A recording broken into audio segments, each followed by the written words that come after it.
Satu. Assalamualaikum warahmatullahi wabarakatuh. Kami di sini akan mempresentasikan tentang analisis clustering dengan metode K-means terhadap data pengaruh gaya hidup masyarakat dengan resiko terkena kanker serviks. Di sini saya Nathaniel Satria Nugraha, NRP 32, dan teman saya Rihan Torik, NRP 60. Pertama, abstrak. Di sini kami mengambil topik kanker serviks. Kanker serviks ialah kanker ganas atau tumor ganas yang tumbuh di bagian sel-sel rahim. Pada umumnya, kanker serviks tidak menunjukkan gejala awal. Kanker serviks biasa terjadi karena gaya hidup yang tidak sehat. Untuk mengetahui hal tersebut, kami melakukan klasterisasi dengan metode K-means untuk membagi data menjadi dua bagian, yaitu orang dengan gaya hidup yang sehat dan orang dengan gaya hidup yang tidak sehat. Variabel yang kami gunakan yaitu pertama behavior, kedua intention, lalu motivation, social support, dan empowerment. Lalu setelah kami melakukan analisis, kami mendapati bahwa klaster 1 adalah klaster orang dengan gaya hidup yang sehat, sedangkan klaster 2 adalah orang dengan gaya hidup yang tidak sehat. Lalu kami dapat mengambil kesimpulan bahwa 85,7% orang terkena kanker serviks berasal dari orang yang memiliki gaya hidup tidak sehat. Sebaliknya, 66,7% orang yang tidak terkena kanker serviks memiliki gaya hidup yang sehat. Kata kunci di sini yang pertama adalah clustering, lalu K-means, kanker serviks, dan gaya hidup. Pendahuluan. Kesehatan adalah hal yang selalu diinginkan oleh setiap manusia. Saat ini pun banyak orang yang sudah mulai peduli terhadap kesehatan dirinya dan ingin untuk selalu menjaga kesehatan tersebut. Untuk itu diperlukan sebuah gaya hidup yang sehat agar setiap orang itu tetap sehat dan tidak terkena penyakit, baik itu penyakit ringan atau penyakit berat seperti kanker serviks. Kanker serviks sendiri adalah kanker yang tumbuh di sel-sel rahim, pada umumnya tidak menunjukkan gejala awal. Di sini kami ingin melakukan analisis dengan metode K-means clustering untuk membagi pengelompokan berdasarkan dua, yaitu orang dengan gaya hidup sehat dan orang dengan gaya hidup yang tidak sehat. Selanjutnya adalah tinjauan pustaka. Yang pertama adalah clustering. Clustering atau clusterisasi itu adalah suatu teknik atau metode untuk mengelompokkan data. Menurut Tan 2009, clustering adalah proses untuk mengelompokkan data ke dalam satu atau beberapa cluster sehingga memiliki tingkat kemiripan maksimum dan data antar cluster memiliki kemiripan yang minimum. Yang kedua adalah K-means clustering. K-means merupakan salah satu metode yang digunakan dalam clustering dan bisa digunakan dalam banyak data karena algoritma clustering itu berbasis jarak dan membagi data ke dalam jumlah cluster dan bekerja pada atribut numerik. Selanjutnya adalah kanker serviks. Kanker serviks itu adalah kanker yang tumbuh di bagian rahim perempuan, biasanya disebabkan oleh virus HPV. Selanjutnya adalah gaya hidup sehat. Gaya hidup sehat menurut Sukijo, yang dimaksud gaya hidup sehat adalah gaya hidup yang memperhatikan faktor-faktor tertentu yang mempengaruhi kehidupan sehari-hari, utamanya kesehatan. Selanjutnya adalah metodologi. Di sini kami menggunakan 5 variabel. Yang pertama itu X1, itu rata-rata behavior. Yang kedua itu X2, yaitu rata-rata intention. Ketiga, X3, yaitu rata-rata motivation. Keempat, X4, rata-rata social support. X5, rata-rata empowerment. Semua data memiliki tipe data rasio. Di sini pertama kami melakukan statistika deskriptif, lalu kami mendapati bahwa data seluruhnya tiap average memiliki total data 72, lalu untuk average behavior memiliki mean 11, sekian, average intention memiliki average mean 10,625, average motivation memiliki mean 11,174, average social support memiliki mean 8,2 sekian, dan average empowerment memiliki data memiliki mean 10,04 sekian. Dan standar deviasinya seperti yang tertulis di sebelah mean. Lalu selanjutnya kami melakukan standarisasi dari data dan melihat signifikansinya. Di sini kita melihat bahwa kelima variabel yang kami gunakan memiliki nilai signifikansi yang lebih kecil dari alfa, yaitu 0,05. Maka dari itu, seluruh variabel di sini dapat digunakan untuk penelitian.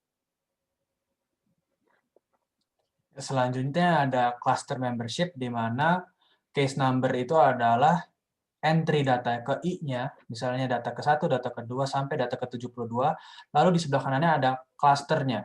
Jadi data kelas 1 itu masuknya ke cluster mana, kedua itu cluster mana. Tertulis di sini ada 10 besar saja kami ambil karena terlalu panjang, ada 72, sehingga bisa dilihat bahwa case number pertama itu masuk ke cluster 2 dengan distance. Distance itu adalah jarak data ke pusat klasternya, itu sebesar 2,652 dan seterusnya. Seperti itu. Next, lalu ada ya, number of cases in each cluster, itu artinya adalah rangkuman dari tabel sebelumnya, yaitu ada berapa yang masuk ke cluster 1 dan ada berapa yang masuk ke cluster 2, lalu dijumlahkan ke baris valid. Di cluster 1 kita lihat ada 37 data dan di cluster 2 ada 35 data. Dengan total 72 data, berarti tidak ada missing value, makanya missingnya 0. Seperti itu. Lalu ada deskriptif, ini kami cari karena gini, data yang kami terima itu merupakan angka-angka, seperti angka survei begitu, lalu kami coba cari deskriptifnya per cluster.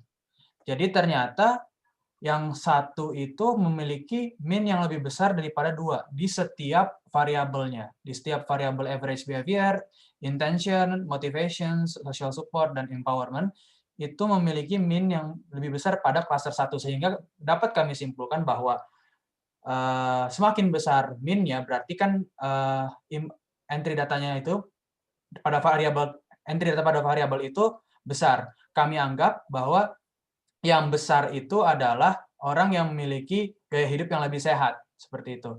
Jadi kita anggap jadi yang di cluster 1 itu merupakan orang yang anggotanya adalah orang-orang yang memiliki gaya hidup sehat, sedangkan yang cluster 2 orang-orang yang tidak memiliki gaya hidup sehat. Seperti itu. Lalu kami mengeceknya lagi dengan cross tabulation, tabulasi silang, dengan cara membaca seperti ini. Di sini ada di kolom atas ini ada cluster number of cases. Jadi 1, 2 itu adalah cluster 1 dan 2, dan si A cervix itu adalah orang yang memiliki kanker serviks atau tidak. Kita lihat dalam value-nya ya, 0 itu adalah orang yang tidak memiliki kanker serviks, sedangkan 1 orang yang memiliki kanker serviks. Cara baca seperti ini.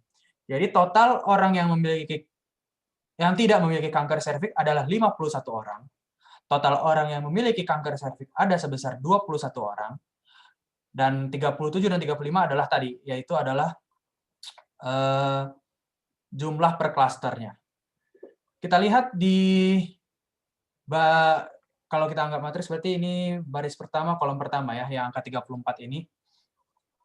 34 orang ini, kalau dilihat ke arah kanan, berarti cara bacanya adalah 34 orang dari 51 orang yang tidak memiliki kanker serviks, memiliki gaya hidup yang sehat. Begitu juga yang di bawahnya, tetapi kalau yang di bawahnya itu adalah orang yang memiliki kanker serviks. Berarti 3 dari 21 orang yang memiliki kanker serviks itu menjalani gaya hidup yang sehat. Kalau kita lihat ke bawah, dari angka 1 ke bawah ya, lawannya, jadi ada 37 dengan 34. Ini adalah 34 orang dari klaster 1, 34 orang dari klaster 1 itu 34 orang dari 37 orang yang ada di klaster 1 tidak terkena kanker serviks, dan 3 orang dari klaster 1 itu terkena kanker serviks dengan total 37. Begitu juga yang di klaster 2 adalah 17 orang yang tidak terkena kanker serviks, itu adalah orang-orang yang menjalani gaya hidup yang tidak sehat ya. Dan 18 orang yang tidak menjalani gaya hidup sehat, dari 35 orang, itu terkena kanker serviks. Jadi kita lihat di sini bahwa orang-orang yang tidak menjalani gaya hidup sehat, itu besar jumlahnya yang terkena kanker serviks, seperti itu. Lalu next, kesimpulan dan saran. Setelah dilakukan analisis pada data, didapatkan bahwa dibagi dua klaster, yaitu klaster pertama orang yang memiliki gaya hidup sehat, dan klaster 2 adalah orang-orang yang tidak memiliki gaya hidup sehat. Lalu setelah ditabulasi silang, kami dapat presentasinya yaitu seperti ini, 85,7% orang yang terkena kanker serviks berasal dari orang yang memiliki gaya hidup tidak sehat. Perhitungannya adalah 18 dibagi 21. Jadi 18 orang yang memiliki kanker serviks dan menjalani gaya hidup tidak sehat, dari 21 orang yang memiliki kanker serviks, itu adalah peluang dari yang kami dapatkan, 85,7% itu. Sedangkan 66,7% orang tidak terkena kanker serviks itu memiliki gaya hidup yang sehat. Itu diambil dari 34 dibagi dengan 51. Seperti itu. Untuk saran yang dapat diberikan oleh dari kami adalah agar orang-orang yang